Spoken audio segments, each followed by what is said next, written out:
पतझड़ की एक काली रात थी। अमीर आदमी अपनी स्टडी के एक कोने से दूसरे कोने तक बेसब्री से चक्कर काट रहा था। उसके दिमाग में उस पार्टी की यादें घूम रही थीं जो उसने आज से 15 साल पहले दी थी। उस पार्टी में एक से बढ़कर एक समझदार लोग आए थे और बड़ी इंटरेस्टिंग सी बातें हो रही थीं। और टॉपिक्स के अलावा फांसी पर भी डिस्कशन चल रहा था। गेस्ट में कुछ स्कॉलर्स और जर्नलिस्ट भी शामिल थे।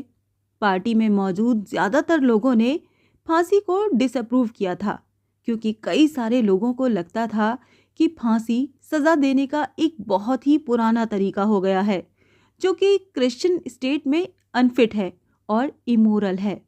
कुछ लोगों का तो ये भी मानना था कि पूरी दुनिया में फांसी को उम्र कैद से बदल दिया जाना चाहिए। मैं आपकी बात से एग्री नहीं करता, होस्ट ने कहा। मेरे हिसाब से ना तो फांसी और ना ही उम्र कैद, बल्कि अगर कोई जज करे और खुद के एक्सपीरियंस से मेरा तो ये मानना है कि फांसी उम्र कैद से ज़्यादा मोरल और ह्यूमन तरीका है। क्योंकि फांसी में तो इंसान तुरंत मर जाता है, लेकिन उम्र कैद में उसे घुट घुट कर मरने पर मजबूर किया जाता है। तो ज़्यादा अच्छा तरीका कौन सा हुआ, जो आपको एक झटके में मार दे, या वो जो तड़पा तड़पा कर आपकी जान ले, वो भी सालों तक? दोनों ही तरीके एक जैसे गलत हैं, एक गेस्ट बोला, क्योंकि दोनों का पर्पस सेम है, इंसान की जान लेना। इंसान कोई गॉड नहीं है जो लोगों की जान लेता फिरे। जो चीज़ हम दे नहीं सकते वो ले कैसे सकते हैं? इस ग्रुप में एक 25 साल का यंग लॉयर भी था। जब उसका ओपिनियन पूछा गया तो वो बोला, फांसी और उम्र कैद दोनों ही गलत हैं, लेकिन अगर मुझे किसी एक चीज़ को चूज़ करना पड़े तो मैं सर्टेनली दूसरा वाला ही चूज़ करूँगा, क्योंकि ज़िंदा रहना मर जाने से लाख गुना बेहतर है। वहाँ इस टॉपिक पर एक भारी डिस्कशन चल पड़ा। वो अमीर आदमी, जो तब यंग था और बहुत ही नर्वस था, अचानक उसे गुस्सा आ गया। उसने जोर से टेबल पर मुक्का मारते हुए उस यंग लॉयर की तरफ मुड़ा और उस पर चिल्लाने लगा, ये झूठ है। मैं तुमसे 2 करोड़ की शर्त लगाता हूँ कि तुम जेल में मुश्किल से 5 साल भी नहीं टिकोगे। अगर बात इतनी ही सीरियस है तो ठीक है, मैं भी बेट लगाता हूँ कि मैं 5 नहीं बल्कि 15 साल जेल में गुजार सकता हूँ। 15 साल। ओके डन, उस अमीर आदमी ने जोर से बोला। मैं 2 करोड़ की शर्त लगाता हूँ। मैं तैयार हूँ। तुम 2 करोड़ रुपए दांव पर लगा रहे हो और मैं अपनी फ्रीडम, लॉयर ने कहा। और इस तरह बहस की गर्मा गर्मी में एक बेसिर पैर की शर्त लग गई। वो बिगड़ा और बदमिजाज अमीर आदमी, जिसके पास उस समय करोड़ों रुपया था, बड़ी खुशी से बैठ गया और बैठते हुए वो लॉयर से मजाक में बोला, इससे पहले कि देर हो जाए होश में आ जाओ यंग मैन। 2 करोड़ रुपया मेरे लिए कुछ भी नहीं है, लेकिन तुम्हारी जिंदगी के 2-4 साल बर्बाद हो जाएंगे। हाँ, मैं 2-4 साल ही बोल रहा हूँ, क्योंकि उससे ज़्यादा तो तुम टिक भी नहीं पाओगे। और ये मत भूलो कि तुम कभी भी खुद को जेल से आज़ाद करा सकते हो। ये आइडिया ही तुम्हारी सारी लाइफ बर्बाद कर देगा। मुझे तो तुम पर तरस आता है। और आज फिर से वही पुरानी यादें ताज़ा हो गई थीं। अपने कमरे में एक कोने से दूसरे कोने तक चक्कर काटते हुए उस अमीर आदमी को वो सारी बातें याद आने लगीं और उसने खुद से पूछा, क्यों मैंने वो शर्त लगाई? इससे मुझे क्या मिला? उस बेचारे लॉयर ने अपनी ज़िंदगी के पूरे 15 साल खो दिए और मैंने 2 करोड़ रुपए। क्या इससे ये प्रूव हो सकेगा कि फांसी ज़्यादा सही है या उम्र कैद? नहीं, कभी भी नहीं। ये सब एक बकवास है। मेरे जैसे अमीर आदमी के लिए ये बस टाइम पास था और उस लॉयर के लिए पैसों का लालच, बस, और कुछ नहीं। एक बार फिर वो पुरानी यादों में खो गया। उसे याद आया कि उस शाम पार्टी के बाद क्या हुआ था। ये डिसाइड किया गया था कि वो लॉयर उस अमीर आदमी के घर के गार्डन में एक कोठरी में रहेगा। जेल के पीरियड टाइम में उसे किसी से मिलने जुलने नहीं दिया जाएगा और न ही वो किसी से बात कर सकता है। उसे न्यूज़पेपर और लेटर्स भी नहीं दिए जाएंगे। बस उसे एक म्यूज़िक इंस्ट्रूमेंट दिया जाएगा।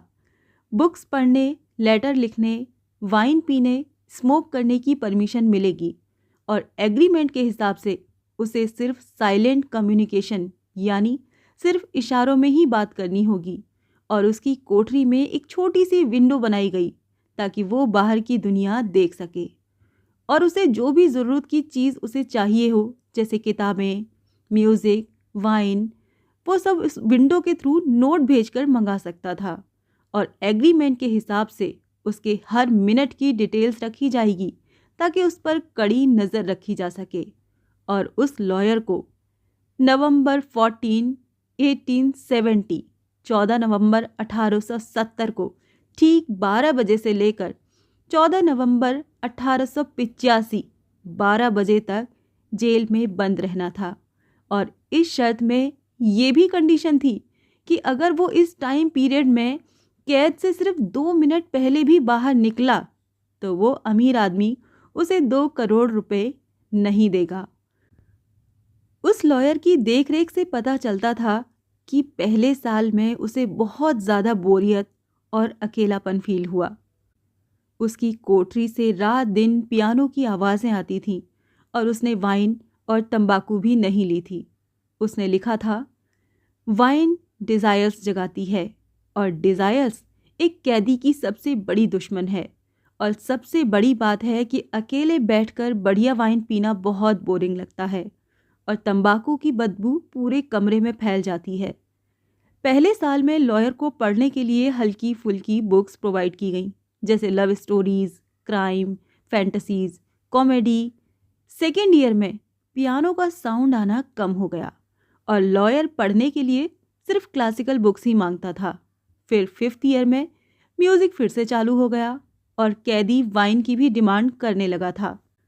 जो लोग उस पर नज़र रख रहे थे उन्होंने बताया कि इस दौरान उसने बस खाया पिया और बेड पर पड़ा रहा। वो जम्हाइयाँ लेता था और गुस्से में खुद से बड़बड़ करता था। उसने किताबें पढ़ना छोड़ दिया था। कभी कभी रात में उठकर वो लिखने बैठ जाता था। वो खूब देर तक लिखता रहता, लेकिन सुबह उठते ही सब फाड़ देता था और कई बार तो उसके कमरे से रोने की आवाज़ें आती थीं। फिर 6ठा साल आते आते उसने फिर से दिल लगाकर पढ़ना शुरू कर दिया। वो लैंग्वेजेस पढ़ता, फिलॉसफी, हिस्ट्री, ये सब पढ़ने लगा था और ये सारे सब्जेक्ट पढ़ने में वो इतनी बुरी तरह डूब गया था कि उस अमीर आदमी के पास उसे देने के लिए किताबें कम पड़ गईं। उसने उसकी रिक्वेस्ट पर 4 साल के अंदर 600 किताबें दी थीं।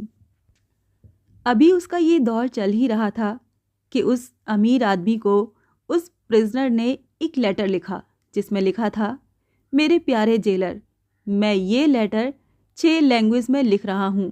तुम इसे एक्सपर्ट्स को दिखाना और अगर उनमें कोई भी मिस्टेक नहीं मिली तो प्लीज़ गार्डन में एक गन फायर करने का ऑर्डर दे देना ताकि मुझे पता चल जाए कि मेरी मेहनत पानी में नहीं गई है। हर एज और हर कंट्री के जीनियस डिफरेंट लैंग्वेज बोलते हैं, लेकिन सबके अंदर वही सेम फ्लेम जलती है। ओह काश तुम्हें मेरी इस खुशी का पता चल पाता जो अब मैं फील करता हूँ। बाद में कैदी की विश पूरी करने के लिए उस अमीर आदमी ने गार्डन में 2 गन शॉट फायर करने का ऑर्डर दिया और फिर 10 साल गुजर गए। अब लॉयर अपनी टेबल पर बैठकर बाइबल पढ़ता रहता था। अमीर आदमी को ये बात बड़ी अजीब लगी क्योंकि जो आदमी 4 साल में 600 किताबें पढ़ चुका हो, वो एक पतली और इजी सी किताब पढ़ने में इतना टाइम क्यों लगा रहा था। बाइबल पढ़ने के बाद अब हिस्ट्री ऑफ रिलीजन, थियोलॉजी की किताबें आ गई थीं। अपनी उम्र कैद के लास्ट 2 सालों में उस कैदी ने काफ़ी सारी किताबें पढ़ी थीं और वो भी धड़ाधड़ एक के बाद एक। और अब वो नेचुरल साइंस पढ़ रहा था, फिर बायरन, शेक्सपियर। फिर उसने नोट्स भेजकर एक साथ केमिस्ट्री और मेडिसिन की किताबें, कई सारे नॉवल, फिलॉसफी, थियोलॉजी की किताबें मंगवा ली। वो किताबें पढ़ने में ऐसा बिजी था जैसे किसी समुद्र में गोते खा रहा हो और अपनी ज़िंदगी बचाने के लिए एक के बाद एक किताब का सहारा ले रहा हो। अमीर आदमी को ये सब कुछ रह रह कर याद आ रहा था। उसने अपने दिल में सोचा, कल ठीक 12 बजे उसे फ्रीडम मिल जाएगी और एग्रीमेंट के हिसाब से मुझे 2 करोड़ रुपए देने होंगे। अगर मैं उसे पैसे देता हूँ तो मेरे पास कुछ नहीं बचेगा, मैं बर्बाद हो जाऊँगा हमेशा के लिए।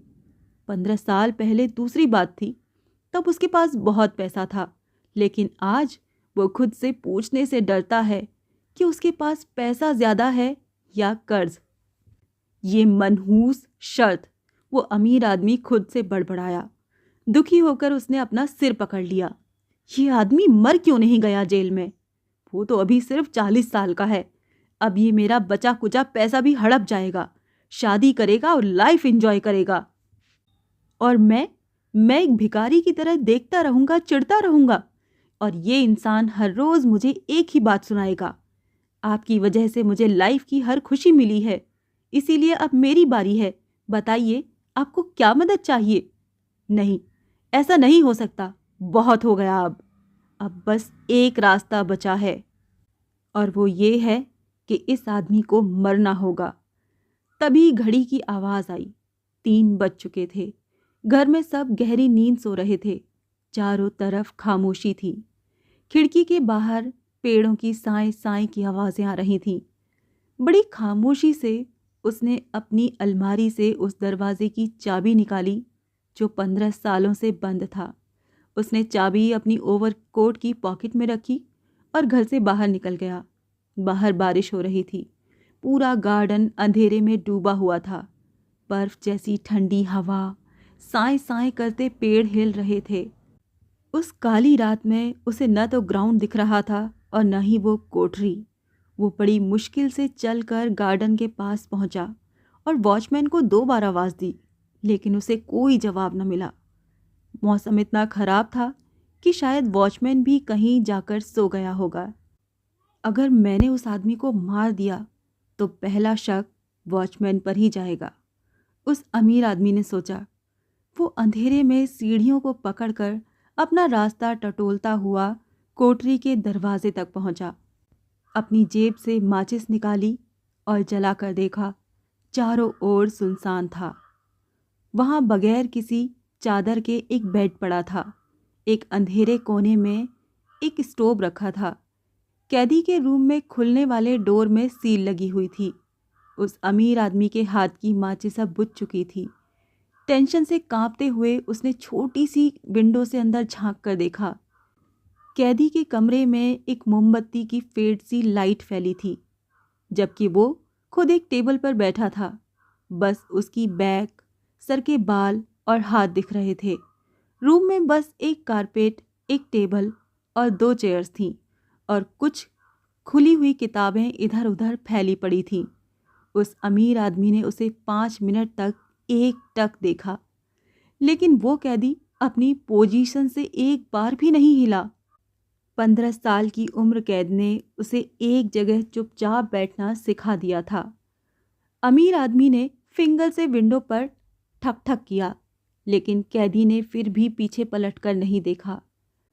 अब उसने बहुत ही धीरे से दरवाजे की सील तोड़ी और चाबी लगाई और घुमा दी। जंग लगे ताले से एक भारी आवाज़ आई और खट से दरवाज़ा खुल गया। वो आदमी सोच रहा था कि दरवाज़ा खुलने पर लॉयर हैरानी से देखेगा, खुशी से चीखेगा, पलट कर देखेगा, लेकिन ऐसा कुछ भी नहीं हुआ। 3 मिनट यूं ही गुजर गए। कमरे में अभी भी उतना ही सन्नाटा था जितना दरवाज़ा खुलने से पहले था। टेबल के सामने एक आदमी बैठा था, लेकिन किसी भी आम इंसान से एकदम अलग। वो सिर्फ एक हड्डियों का ढांचा था। बाल औरतों की तरह लंबे और एकदम सफ़ेद। उसकी दाढ़ी फैली हुई थी। उसके चेहरे का कलर पीला पड़ चुका था। गाल अंदर की तरफ धंसे हुए, पीठ एकदम पतली और लंबी। दोनों हाथों में उसने अपने बालों वाला सिर पकड़ा हुआ था और उसके हाथ इतने पतले और हड्डी जैसे थे कि देखते हुए भी डर लग रहा था। कुल मिलाकर अगर उसका झुर्रीदार चेहरा कोई देखता तो मान ही नहीं सकता था कि वो अभी सिर्फ 40 साल का है। वो टेबल पर सिर झुकाए सो रहा था। उसके सामने पेपर की एक शीट रखी थी जिस पर कुछ लिखा हुआ था। बेचारा, उस अमीर आदमी ने अपने दिल में कहा। शायद 2 करोड़ के सपने ले रहा है। मुझे तो बस इसे एक हल्का सा धक्का मारना है, बेड पर पटकना है और फिर मैं तकिए से इसका गला घोंट दूंगा। लोगों को ज़रा भी शक नहीं होगा। लेकिन पहले पढ़ तो लूं कि इसने इस कागज़ पर लिखा क्या है। आदमी ने वो शीट उठाई और पढ़ने लगा। कल रात ठीक 12 बजे मुझे फ्रीडम मिल जाएगी। मैं भी कॉमन लोगों की तरह एक आज़ाद लाइफ जी सकूंगा। लेकिन ये कमरा छोड़ने से पहले और सुबह का सूरज देखने से पहले मैं तुमसे कुछ कहना चाहूँगा। मैं अपने पूरे होश व हवास में भगवान को साक्षी मानकर ये कसम खाता हूँ कि मुझे इस फ्रीडम, लाइफ, हेल्थ और दुनिया की सारी खुशियाँ जो किताबों में बताई गई हैं, मुझे इन सब की कोई चाहत नहीं है। 15 सालों तक मैंने दिल लगाकर किताबें पढ़ीं और दुनिया की हर खुशी को जिया है। इन किताबों के ज़रिए मैंने सब कुछ एक्सपीरियंस कर लिया है। मैंने बढ़िया से बढ़िया वाइन पी, गाने गाए, जंगली सूअर और हिरणों का शिकार किया और जन्नत की हूरों से प्यार किया है। हसीन औरतें रोज़ मेरे सपनों में आकर मुझे परियों की मदहोश दुनिया में ले जाती थीं। तुम्हारी इन किताबों के जरिए मैं ऊंचे ऊंचे पहाड़ों पर चढ़ा हूँ। माउंट एवरेस्ट पर चढ़कर मैंने वहाँ से सूरज को उगते हुए देखा है और शाम को ढलते हुए देखा है। मैंने अपने सर के ऊपर आसमान में बादलों के बीच चमकती बिजली को देखा है और हरे भरे जंगलों, नदियों, झीलों को और शहरों को देखा है। मैंने जल परियों को गाते हुए सुना है और मुरली की मीठी तान सुनी है। मैंने खूबसूरत टेबल के पंखों को छुआ है जो मुझे भगवान की बातें बताने आया था। तुम्हारी इन किताबों के ज़रिए मैं स्वर्ग की गहराई तक पहुंचा हूँ। मैंने जादू देखा है। मैंने शहरों को जलाकर खाक कर दिया है। मैंने नए नए धर्म बनाए हैं और सारी दुनिया को अपनी मुट्ठी में कर लिया है। तुम्हारी किताबों ने मुझे एक समझदारी दी है। सदियों से जो कुछ इंसान ने जाना समझा है, वो सब मेरी छोटी सी खोपड़ी में, मेरे दिमाग में कैद है। और मैं ये भी जानता हूँ कि अब मैं तुमसे कहीं ज़्यादा अक्लमंद हूँ और अब मैं तुम्हारी इन किताबों, दुनिया के हर सुख को और हर तमन्ना को ठुकराता हूँ। हर चीज़ बेमतलब है, आँखों का धोखा है। ये दुनिया बस एक धोखा है और इसके सिवा कुछ भी नहीं है। बेशक तुम्हें खुद पर घमंड होगा, बेशक तुम अक्लमंद और खूबसूरत होगे, मगर ये मत भूलो कि मौत एक दिन तुम्हें मिटा देगी। तुम्हारा नाम व निशान भी नहीं बचेगा और तुम्हारा बीता हुआ कल और आने वाला कल सब मिट जाएगा।